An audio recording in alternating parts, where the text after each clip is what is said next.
Le monsieur me dit enlève ton caleçon. Vous savez, il y a des douleurs qu'on n'explique pas. Quand j'étais sur le point d'enlever le caleçon, je pleurais dans le silence, juste des grosses gouttes de larmes qui sortaient. J'avais mal, j'avais une douleur que je n'arrivais pas à expliquer. Je me suis fait agresser, presque violée par un papa de plus de 50 ans. Donc quand je remets mon sac au monsieur, le monsieur me dit, je ne veux pas ton sac, je veux juste l'argent que tu as sur toi. Je prends, j'avais plus de 95 000, 96, j'avais pas de 100 000 même sur moi. Je prends, je lui remets, il dit, ok, si tu veux que je te laisse partir, tu vas me faire quelque chose. Je dis quoi, papa? Donc j'imaginais tout dans ma tête, sauf ce que j'avais entendu là. J'imaginais vraiment tout, sauf ça. Il me dit, si tu veux que je te laisse partir, tu vas me faire quelque chose. Je dis quoi, papa? Il me dit, tu vas me faire la pipe. What? Donc j'avais entendu ça comme un tic, je n'en revenais pas en fait. Je dis, pardon papa, je t'ai dit, il me dit, je t'ai dit que si tu veux que je te laisse partir, tu vas me faire la pipe. Dépose ton sac derrière. Oh là là. Vous avez déjà eu mal.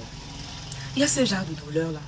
Tu sens qu'on te transperce le cœur. Donc tu sentais comme si on déposait un poids sur ta poitrine. Tu as mal de ce que tu entends. Mais tu ne peux rien y faire. Absolument rien. Donc je n'ai pas eu de choix. Quand vous êtes dans un cas où vous n'avez pas de choix, évitez de paniquer. Ça ne va pas vous aider.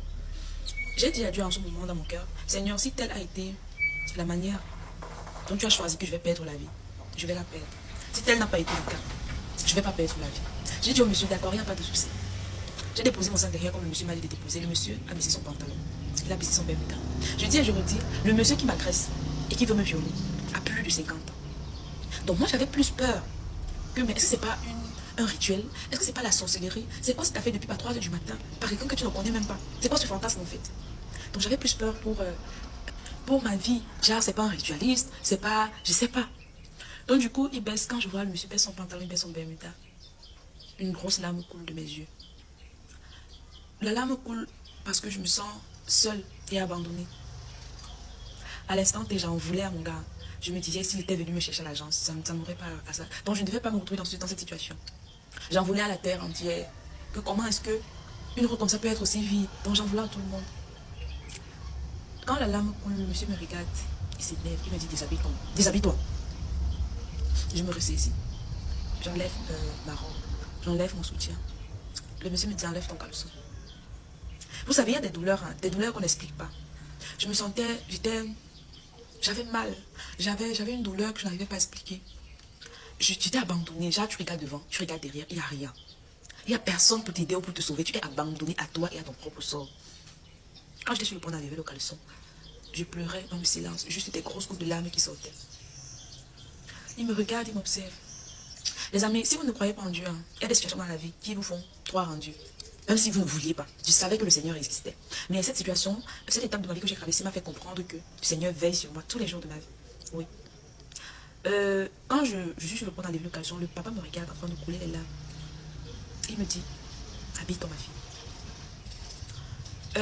Le habille-toi ma fille ne m'a pas trop touché parce que c'était un sorcier en fait.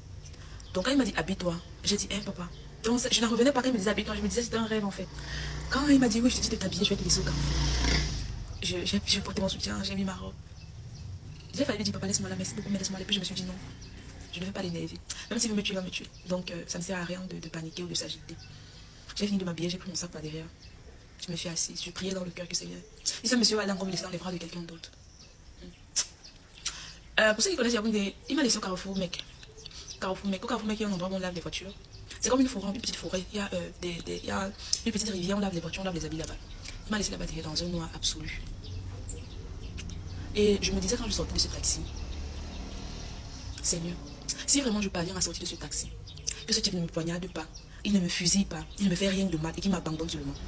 Si je retenais des choses dans ma vie et que je les oubliais, et s'il y a une seule chose que je vais retenir cette soirée, Seigneur, c'est la plaque d'immatriculation de ce monsieur. C'est-à-dire, je priais que quand il me dépose là, il allume ses phares derrière. Il y aurait donc, il ne devait pas avoir une autre image dans ma tête, je devais garder toute ma vie à pas l'image de cette plaque. Malheureusement, le monsieur, visiblement, il n'était pas son premier forfait. Il a démarré dans l'humour, enfin, il a démarré dans le noir, il est parti en vitesse.